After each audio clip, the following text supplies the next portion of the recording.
Olá, ora cá estou eu mais uma vez para falar de um autor galardoado com o Prémio Nobel da Literatura. E hoje é a vez de Czeslaw Milošević.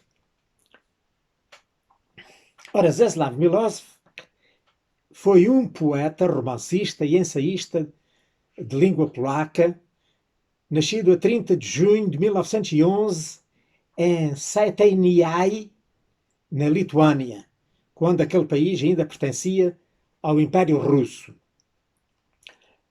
De ascendência polaca, era filho de um engenheiro civil, cresceu em Vilnius, onde fez os seus estudos, e licenciou-se em Direito pela Universidade de Vilnius em 1934.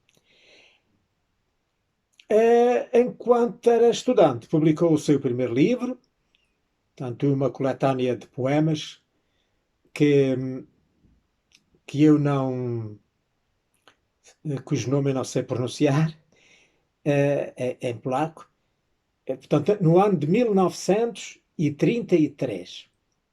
Depois, no fim de acabar o curso, foi para Paris, onde tinha um tio relativamente afastado, que era diplomata e poeta reconhecido de língua francesa.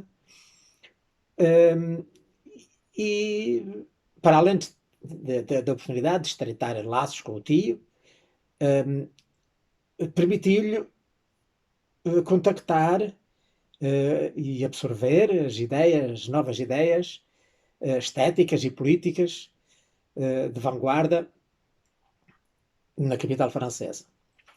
Então, em 1936, ele regressou outra vez a Vilnius, à Lituânia, onde publicou o seu segundo livro, outro livro de poemas, e, e trabalhou na emissora de rádio local. Mas no ano seguinte foi despedido por razões políticas, com a alegação de que tinha simpatias com a esquerda, e despediram. Então ele deixou a Lituânia, mudou-se para Varsóvia e aí fundou um movimento literário que se chamou o Zagari. Para ele, a escrita foi sempre considerado um ato político para ele. Toda a sua escrita tem ligações à política e às suas ideias políticas. Então, as suas primeiras obras é muito interessante como nos seus poemas ele previa a iminência de um cataclismo internacional que realmente depois se veio a dar, brevemente, a Segunda Guerra Mundial, e tornaram-no líder da escola catastrofista da poesia polaca. Então depois começou a Segunda Guerra Mundial e durante a Segunda Guerra Mundial ele esteve na clandestinidade, passou à clandestinidade e combateu contra as forças de ocupação nazis, portanto, na zona de Varsóvia. Durante essa altura ele publicou poemas de resistência, políticos, mais uma vez, como, por exemplo, uma que ficou conhecida, a canção Invencível. Depois da Segunda Guerra Mundial, ele ligou-se ao regime que ficou a dominar na Polónia, o regime comunista, e foi a dito cultural do novo governo polaco comunista. Mas, em 1951, já desiludido com o regime, desertou e fixou-se em Paris. E então aí começou a escrever um livro que é talvez um dos seus mais famosos livros, que é A Mente Aprisionada, que ele escreveu durante os anos de 51 e 52, né? E que depois publicou em 1953. É uma coletânea de ensaios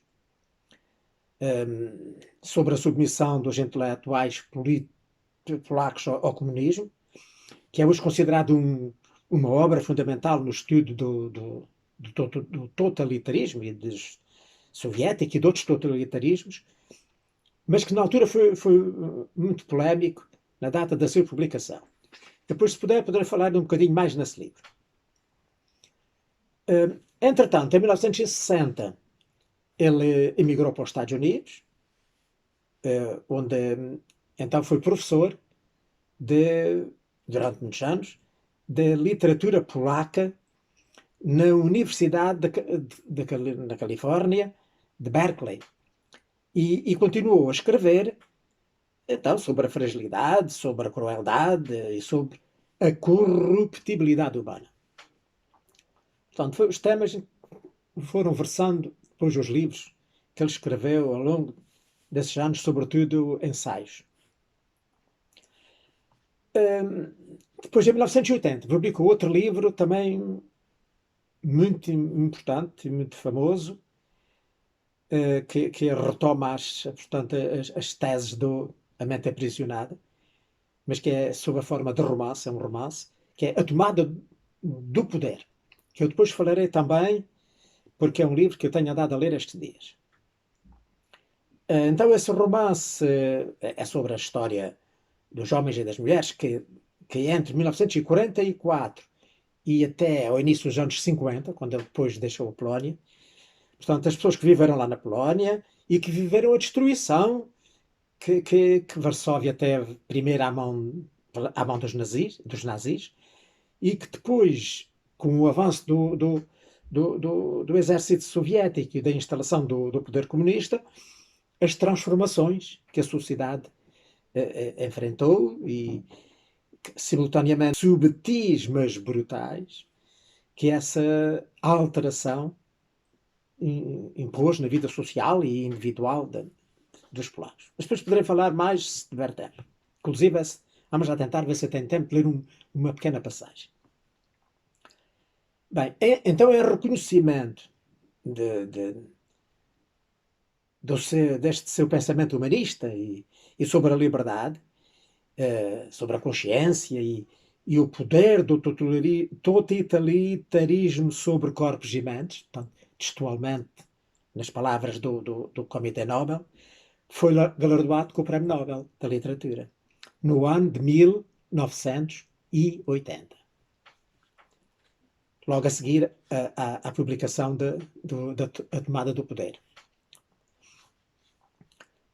Depois, continuou a escrever mais ensaios, inclusive alguns publicados num livro que vamos ver se depois posso falar um bocadinho dele, e faleceu em Cracóvia, onde depois regressou e viveu os últimos tempos da sua vida, depois da extinção do regime comunista, e faleceu então em Cracóvia a 14 de agosto do ano de 2004.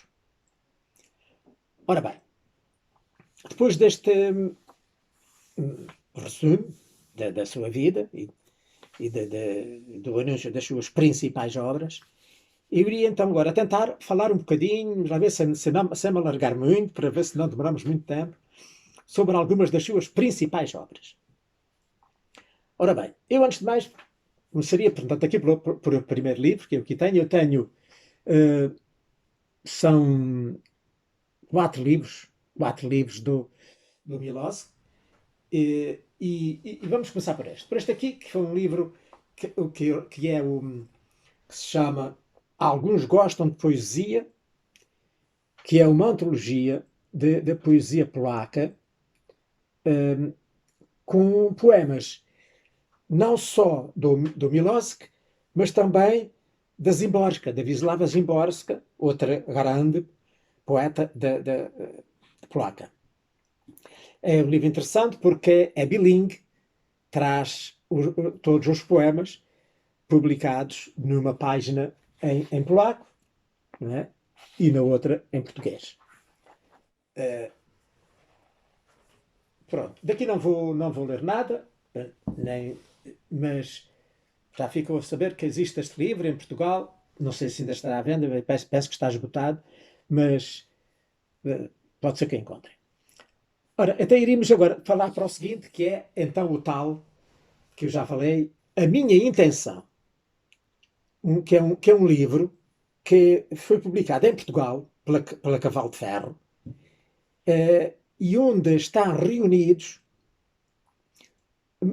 uma quantidade de ensaios, mais propriamente 11 ensaios de, de, do Milosevic.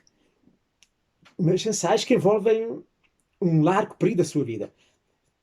Ou seja, mais 35 anos da sua vida. Ensaios que ele escreveu no princípio da sua carreira e depois de alguns já tem, inclusive, já quase próximo da morte e que estão, portanto, que estão aqui reunidos neste livro e que portanto, dada a extensão que abrangem da sua vida, aqui podemos ver bastante a evolução do seu pensamento. São ensaios muito diversificados, que uns bastante autobiográficos, ou pequenas narrativas de caráter filosófico,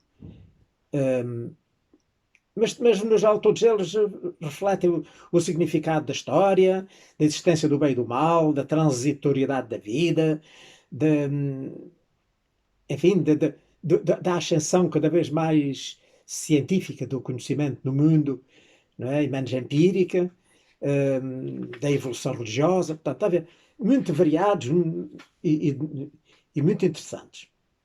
O que poderíamos salientar aqui destes ensaios, talvez um que se chama A Felicidade, em que ele reflete realmente sobre a felicidade, a sua felicidade.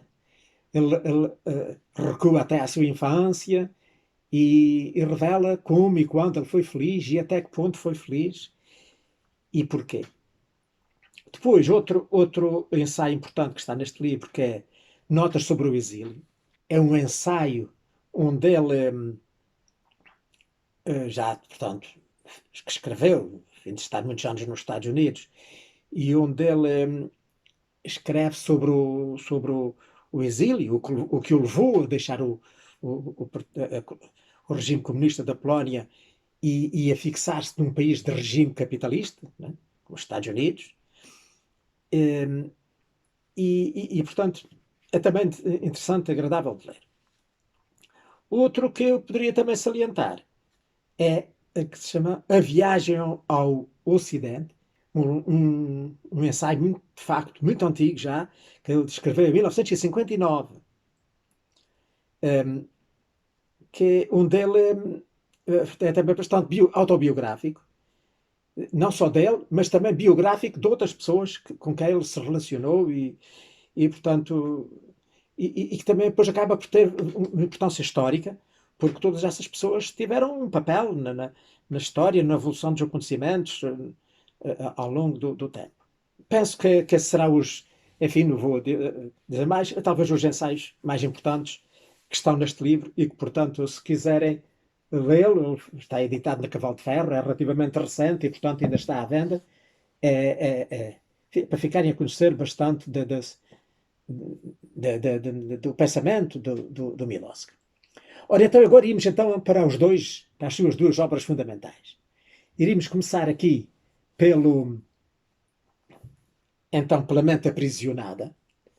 A Mente Aprisionada, que é o tal que eu falei, que ele escreveu,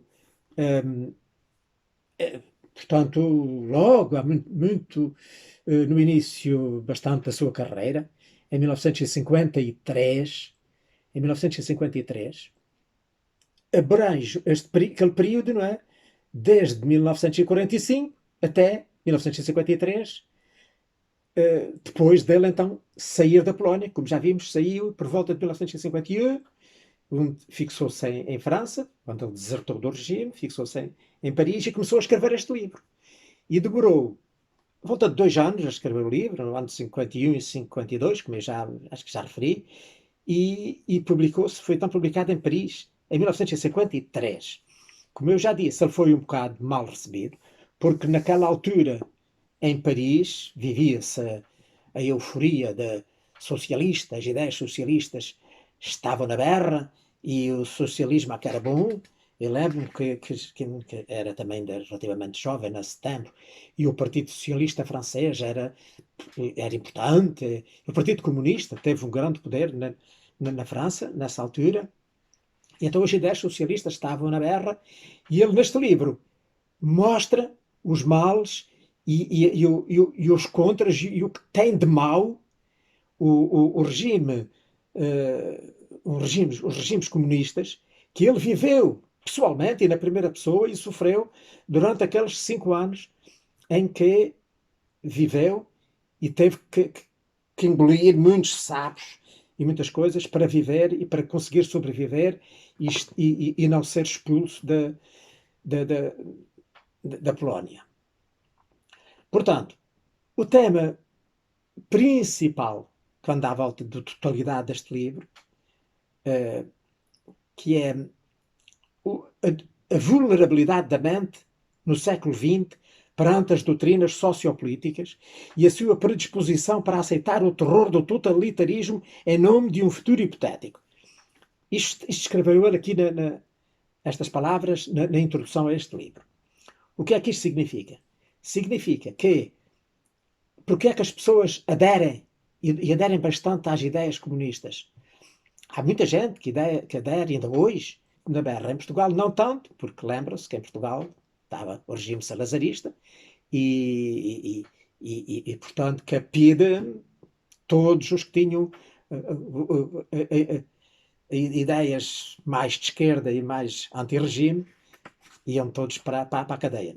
Portanto, cá isso não se espalhou muito, mas e pelo mundo fora as ideias comunistas tiveram uma grande aceitação. E então, o que é que leva as pessoas a aceitar? É o sonho de um futuro risonho. Porquê?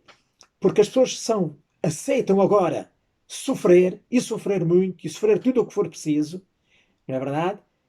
Para destruir o que eles chamam a burguesia e o capitalismo, a sonhar que quando conseguirem destruir isso tudo e implantar então o regime comunista no mundo, ou na generalidade do mundo, ou pelo menos na maioria dos países do mundo, então virá uma época de felicidade e que todos usufruiremos da riqueza e todos serão felizes.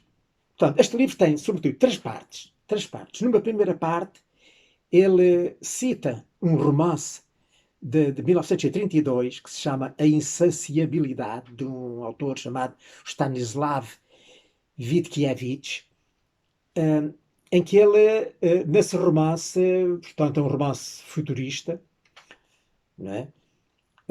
Em que ele imagina um exército que vem do Oriente e ataca o exército do Ocidente e depois o do Oriente acaba por vencer e impor as suas ideias ao Ocidente.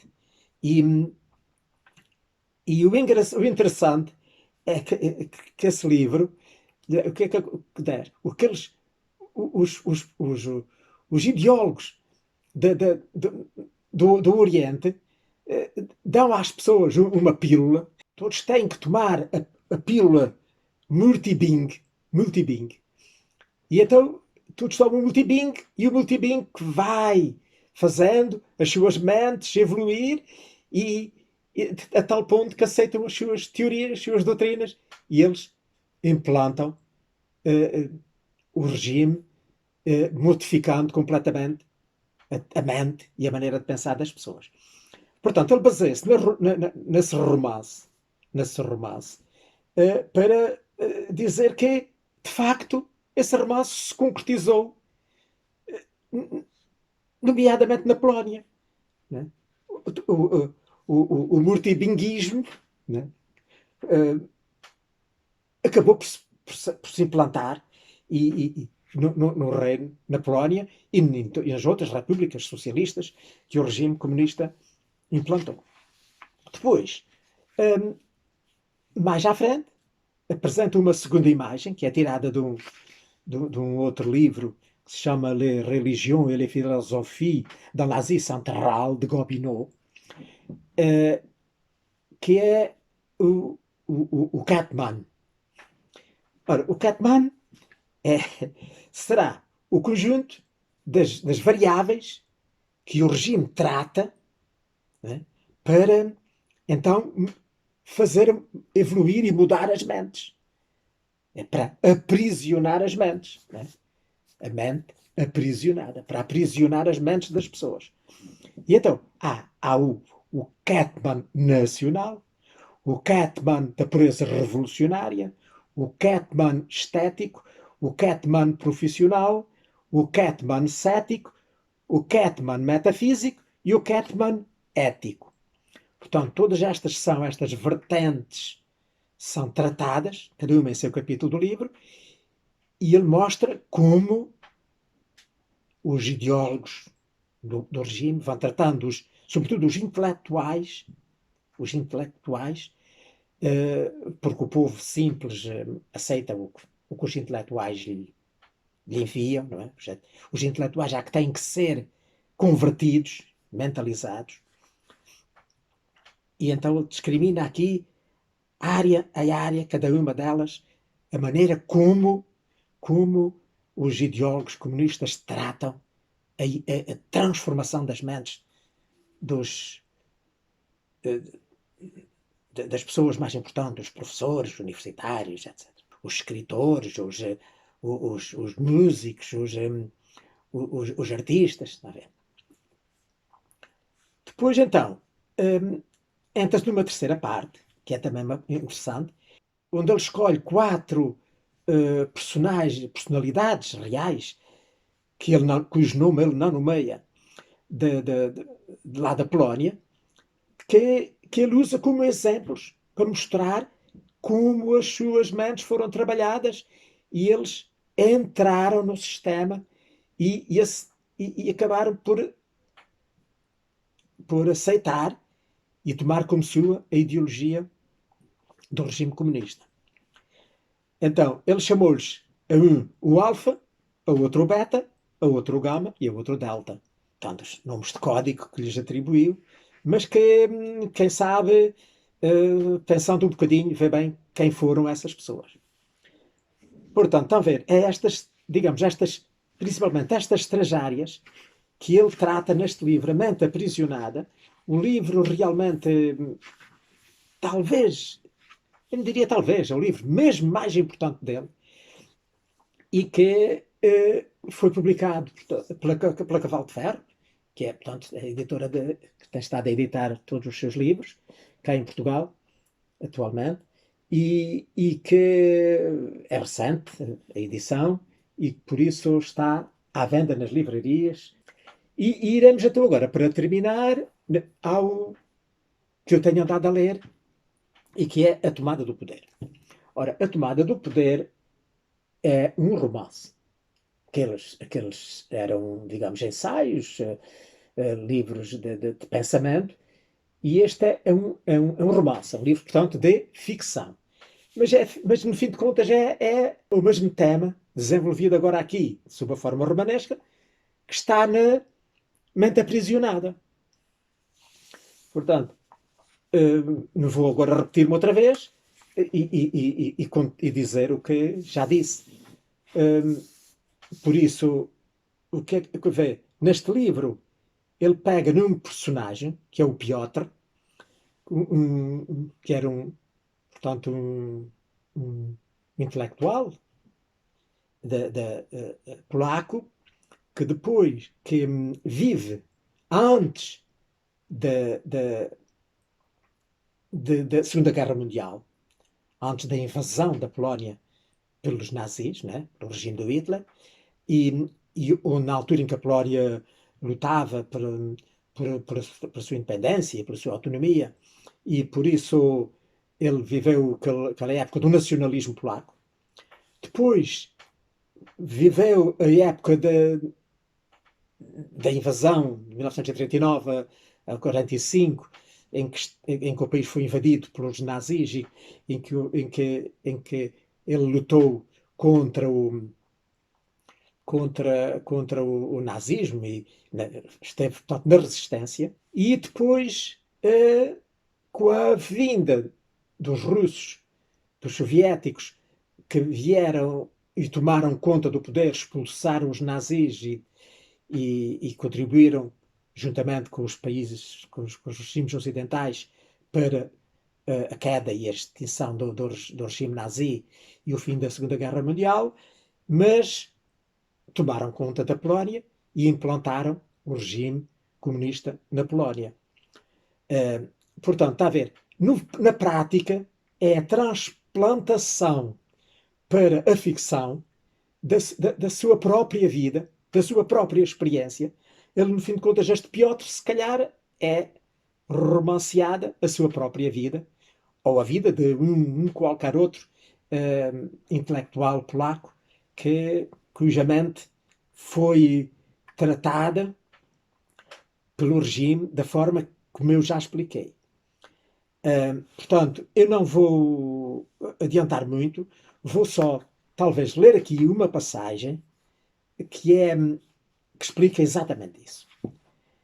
Ora, isto passa-se já depois da saída dos nazis, na altura em que o regime comunista está, digamos, em implantação, e então ele já está entrosado no regime, já é uma pessoa importante até certo ponto do regime.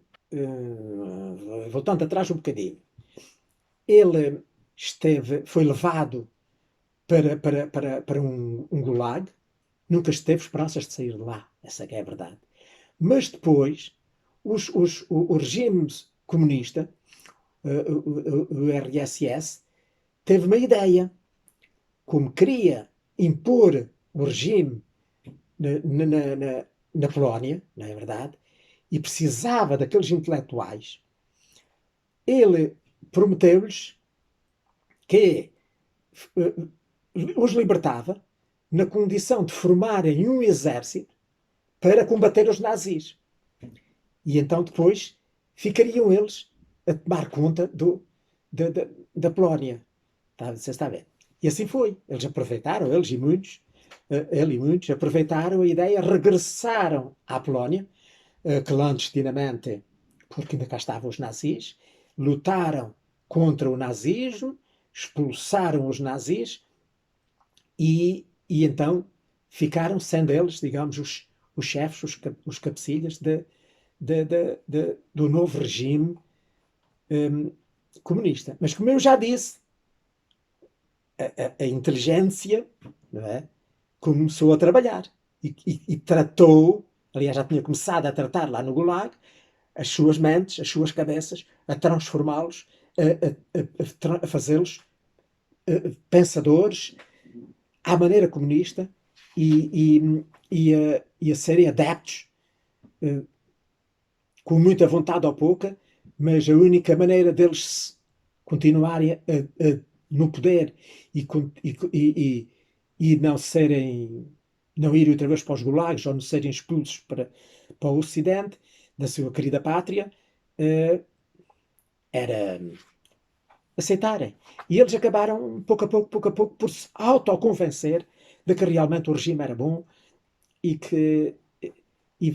porque era mesmo essa a técnica deles, convencia as pessoas e, sobretudo, com a tal história do sonho de que, epá, agora isto é mau, agora sofre-se muito, isto é uma infelicidade, vivemos muito mal, muito pobres, vivemos numa grande miséria, mas quando isto tudo tiver passado, quando o regime estiver realmente solidificado, vai ser uma maravilha, porque deixa de haver aqueles ricalhaços, aqueles burgueses que exploram o povo, isso acaba, e vem aí a felicidade, vem a paz e a boa harmonia, você está a ver. Portanto, não sei se já estão a comparar. É a mesma maneira de pensar dos cristãos no princípio, era para o Império Romano. Eles começaram a entrosar-se dentro do Império Romano, começaram a virar as mentes dos romanos e, todos como sabemos, no, tempo no século IV, né, acabaram por dominar o Império Romano e a Igreja passou a ser a grande chefe, digamos, do mundo. É assim que eles sonham também. Né? Eles vão, isto é como uma religião, ele chama, além na introdução à mente aprisionada, chama a nova fé. Portanto, o cristianismo era a velha fé e agora o comunismo é a nova fé. E aqui volta com essa mesma ideia da nova fé. E pronto, então vamos lá ver. O nosso Piotr um dia vem lá no seu jeep, guiado pelo seu motorista, na verdade, porque ele era uma pessoa importante do regime, e vai a Varsóvia à procura da mãe. Porque tinha muitas saudades da mãe, veio a saber que era, portanto, que estava viva, tinha sobrevivido, e quis ir conhecer a mãe, reconhecer a mãe, portanto, reencontrar-se com a mãe e, e, e lembrar a sua infância e poder até junto da mãe descomprimir e ser ele, voltar a ser ele, o autêntico ele e não aquele em que se estava a transformar por influência do regime atual. E então, eu vou aqui ler um bocadinho. Ele começa, portanto, vai encontrar a mãe, depois de falarem de muitas coisas, de quando ele era criança, etc, etc. Entram então naquela parte do núcleo que realmente nos interessa e não é importante, da conversa. A mãe, a certa altura, diz-lhe: Piotr, meu filho, diz-me o que se vai passar. Eles são tão odiados pelo nosso povo. Rezámos pela nossa libertação e a libertação veio. Portanto, a libertação dos nazis, que estavam a oprimir o povo. Pela nossa libertação e a libertação veio sob a forma de uma nova ocupação. Vão fazer da Polónia mais uma das suas repúblicas. Portanto, isto era a opinião da mãe e o que a mãe lhe disse. E depois a mãe dizia-lhe mais à frente, conversaram e tal, diz-lhe: Piotr, meu querido, atravessaste incólume tudo isto. Portanto, primeiro antes da guerra, depois a guerra, os nazis e agora o novo regime. Né? Atravessaste incólume tudo isto e agora regressaste a casa. Mas só te passo dar um conselho. Foge, não penses em mim. Não deves iniciar uma nova vida aqui. Agora não preciso de nada, cá me arranjarei. Foge enquanto ainda é tempo. Fugir, pensa ele. E lembra-se do tempo em que foi levado num vagão de gado lá para o Gulag e que só pensava em fugir. Mas fugir agora não é fácil. Não é fácil fugir a este regime. Não é? E então ele vai raciocinando sobre isso, etc, por aí baixo, e a certa altura diz: sua mãe estava a dar expressão ao mais secreto dos pensamentos por ele acalentados. E fazendo, revelava-lhe a sua própria cobardia. E então diz ele: não sei, mamã. São só condicionalismos temporários. Muitas coisas vão mudar. Se bem que não no sentido em que a maior parte das pessoas aqui acredita. Não se deve contar com o Ocidente. Tudo depende de nós. Talvez seja possível uma certa forma de socialismo. Na situação atual, não é muito fácil para eles engolir-nos. Depois diz a mãe: julgas que não te compreendo, meu filho. Eu sou estúpida, não sei nada de teorias, mas tu queres convencer-te a ti mesmo de que aquilo que é o mesmo não vai ser o mesmo. Porque aqui estás em melhor situação do que na Rússia. Os seres humanos pensam em termos de lugares, de regiões. As nossas organizações secretas depararam com cartas escritas por soldados alemães na frente oriental,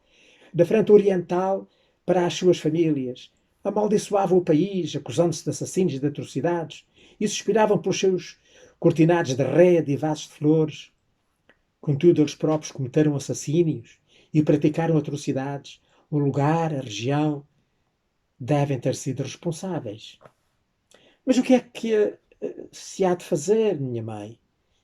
Se existe um nível baixíssimo de pobreza, de opressão, de humilhação, e se só atingindo esses abismos é que as pessoas podem mudar o mundo.